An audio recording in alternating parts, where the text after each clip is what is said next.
दोस्तों, आए दिन हर रोज आप सच्ची घटनाओं पर आधारित किस्से और कहानियां तो सुनते ही रहते हैं। लेकिन आज मैं जो आपको कहानी सुनाने वाला हूं, ये अपने आप में ही काफ़ी दिलचस्प है।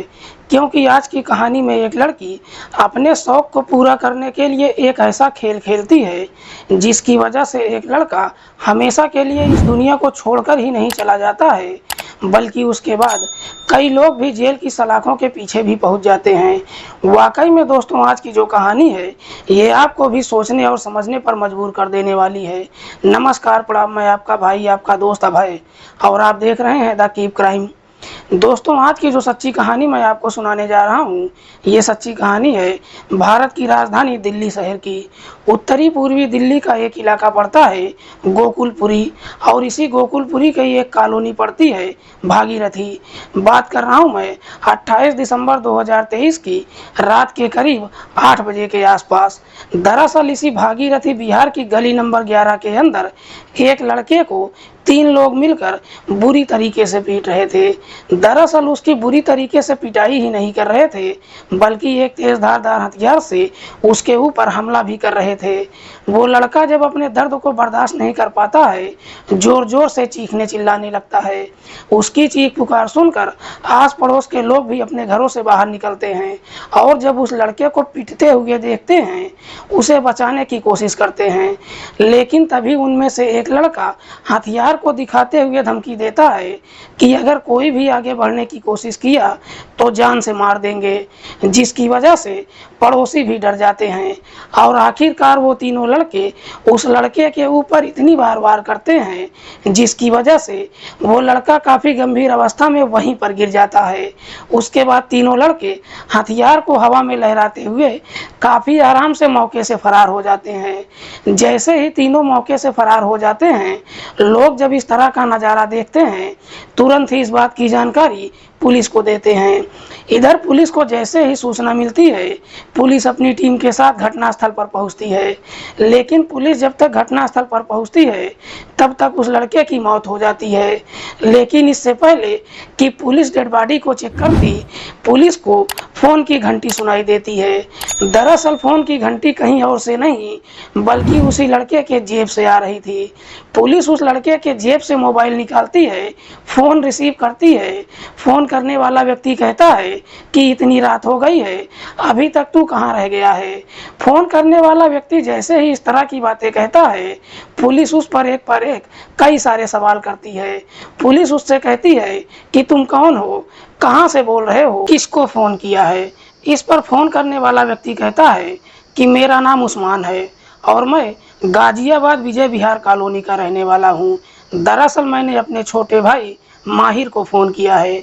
उस्मान जैसे ही इस तरह की बातें कहता है, पुलिस उसे जवाब देते हुए कहती है कि दरअसल तुम्हारे भाई की किसी ने हत्या कर दिया है और उसकी डेड बॉडी भागीरथी बिहार के गली नंबर 11 में पड़ा हुआ है।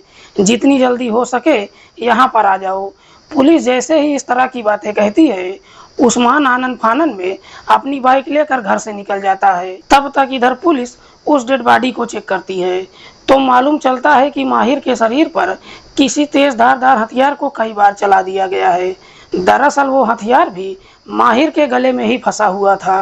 पुलिस जब इस पूरे वारदात के बारे में वहां मौजूद लोगों से पूछताछ करती है, तभी एक व्यक्ति पुलिस को जवाब देता है कि साहब, इस लड़के के ऊपर 3 लड़कों ने मिलकर हमला किया था। दरअसल हमने इसे बचाने की कोशिश भी किया था, लेकिन उनमें से एक लड़का हमें धमकी देने लगा। इस लड़के को घायल करके तीनों काफ़ी आराम से मौके से फरार हो गए। व्यक्ति जैसे ही इस तरह की बातें कहता है, पुलिस फिर से उससे सवाल करती है कि क्या तुम उन तीनों को जानते हो, क्या वो इसी इलाके के रहने वाले हैं। व्यक्ति कहता है कि नहीं साहब, इससे पहले मैंने उन तीनों को कहीं नहीं देखा है। पुलिस अभी घटनास्थल का मुआयना कर ही रही थी, तब तक वहां पर उस्मान भी पहुंच जाता है, और जब अपने भाई को मृत अवस्था में देखता है, चीख चीख कर रोने लगता है। साथ ही साथ पुलिस वालों से पूछता है कि साहब, मेरे भाई की हत्या किसने किया है। इस पर पुलिस उस्मान को जवाब देते हुए कहती है कि तुम्हारे भाई को 3 लड़कों ने मिलकर मारा है। क्या तुमको किसी पर शक है। इस पर उस्मान पुलिस को जवाब देते हुए कहता है कि नहीं साहब, मुझे किसी पर शक नहीं है। पुलिस सबसे पहले डेड बॉडी को अपने कब्जे में लेती है और उसे पोस्टमार्टम के लिए भेज देती है और फिर उस्मान की ही तहरीर पर धारा 302 के तहत अज्ञात अपराधियों के खिलाफ मुकदमा दर्ज करती है और इस मामले की छानबीन करना शुरू करती है। पुलिस अपराधियों तक जल्द से जल्द पहुंचने के लिए खुद तो काम करती ही है, साथ ही साथ खबरियों को भी काम पर लगा देती है। जैसे ही सुबह होती है, अगले दिन करीब 2 बजे के आसपास एक खबरी थाने पहुंचता है और पुलिस वालों से कहता है कि साहब वो तीनों लड़के अशोक विहार में दिखाई दिए हैं, आप लोग जल्द से जल्द चलिए। खबरी जैसे ही इस तरह की बातें कहता है, पुलिस खबरी को अपनी गाड़ी में बिठा लेती है और फिर अशोक विहार में पहुंचती है। पुलिस जब उन तीनों लड़कों को देखती है, उनके नज़दीक जाने की कोशिश करती है। तीनों लड़के पुलिस को देखकर वहां से भागने की कोशिश करते हैं, लेकिन इससे पहले कि वो तीनों वहां से फरार हो पाते, पुलिस उनको दबोच लेती है और फिर इन तीनों लड़कों को अपनी हिरासत में लेकर थाने पहुंच जाती है और सबसे पहले तीनों का नाम पूछती है। तो मालूम चलता है कि उनमें से एक का नाम है अरमान खान, जिसकी उम्र है 21 साल, दूसरे का नाम है फैसल, जिसकी उम्र है 20 साल और तीसरे का नाम है उस्मान, जिसकी उम्र है 17 साल के आसपास।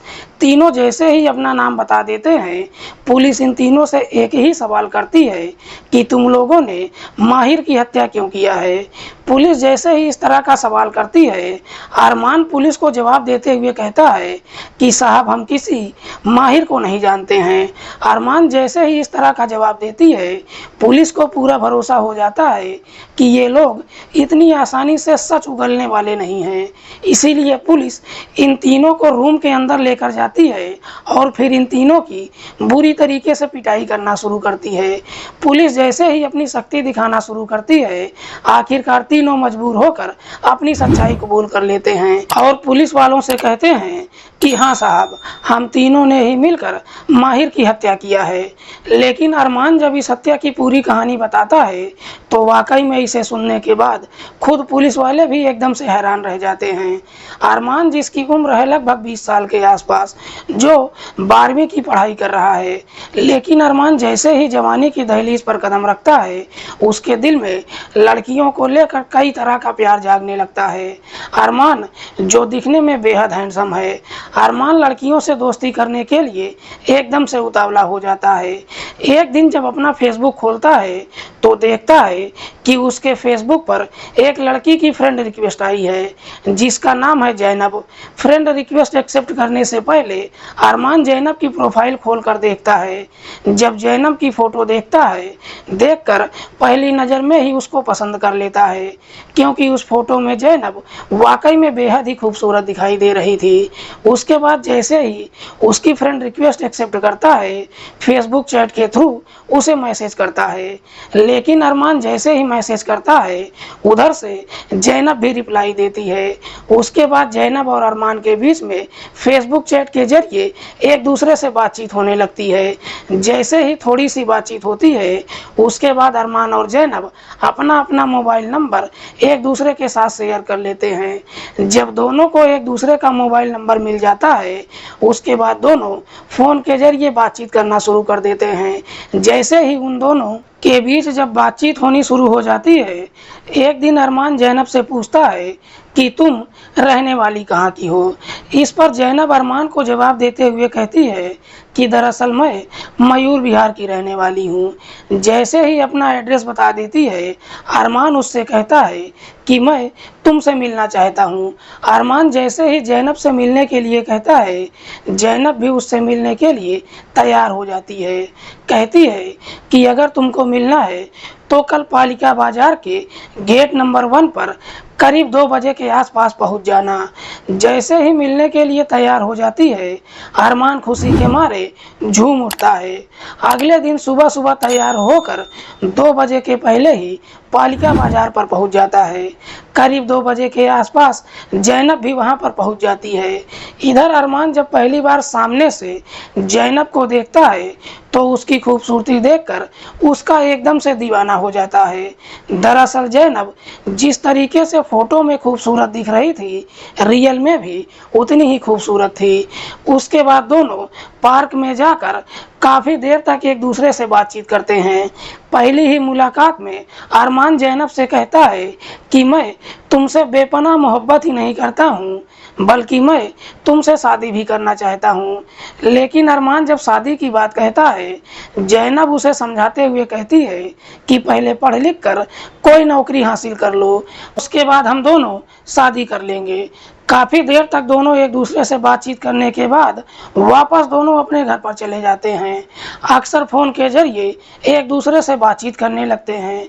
बीच बीच में दोनों एक दूसरे से मुलाकात भी करते हैं। अरमान जब भी ज़ैनब से मुलाकात करने के लिए जाता है तो उसके लिए तरह तरह के गिफ्ट भी लेकर जाता है, जिसे देखकर ज़ैनब भी काफ़ी खुश होती है। लेकिन जैसे ही कुछ महीने का समय गुजरता है, एक दिन अरमान ज़ैनब से कहता है कि 2 दिन बाद मेरा जन्मदिन है, क्या तुम मेरे जन्मदिन पर मुझसे मिलने के लिए आओगी?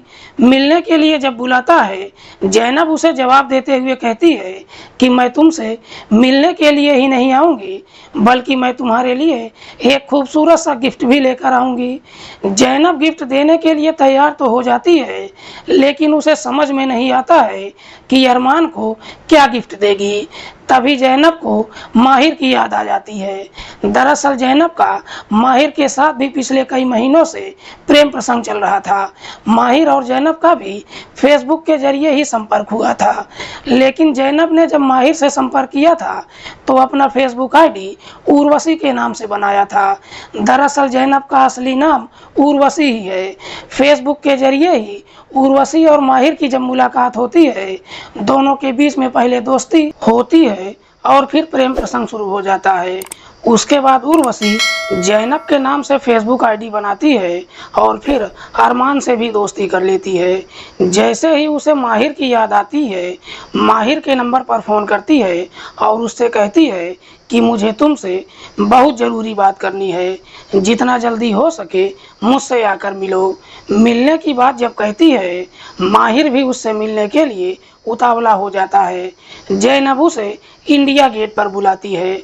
अगले दिन जब दोनों इंडिया गेट पर मुलाकात करते हैं, उर्वशी माहिर से कहती है कि दरअसल मेरी एक फ्रेंड का बर्थडे है और मैं उसे एक मोबाइल गिफ्ट करना चाहती हूँ, क्या तुम मेरे लिए एक मोबाइल खरीद सकते हो? जब मोबाइल खरीदने के लिए कहती है, माहिर भी तुरंत ही तैयार हो जाता है। कहता है कि ये कौन सी बड़ी बात है। जैसे ही मोबाइल खरीदने के लिए तैयार हो जाता है, उर्वशी कहती है कि कल मुझे मोबाइल खरीद कर दे देना और मैं अब घर जा रही हूँ। लेकिन अचानक घर जाने की जब बात कहती है, ये जानकर माहिर एकदम से चौंक जाता है। माहिर सोचता है कि इससे पहले तो उर्वशी इतनी जल्दी कभी नहीं गई थी। अगले दिन माहिर मोबाइल खरीद कर लाता ही नहीं है, बल्कि इंडिया गेट पर जब मुलाकात करता है, वो मोबाइल उर्वशी को दे देता है। उर्वशी मोबाइल लेकर घर आती है। अगले दिन अरमान की बर्थडे पार्टी पर जाकर मुलाकात करती है और वही मोबाइल अरमान को गिफ्ट कर देती है। इधर मोबाइल पाकर अरमान भी बेहद ही खुश होता है, लेकिन इससे पहले माहिर अरमान के बारे में पता लगा लेता है। दरअसल माहिर को मालूम चल जाता है कि उर्वशी ने ज़ैनब के नाम से फेसबुक बनाकर अरमान से भी दोस्ती कर लिया है। माहिर कैसे भी करके अरमान का मोबाइल नंबर भी हासिल कर लेता है।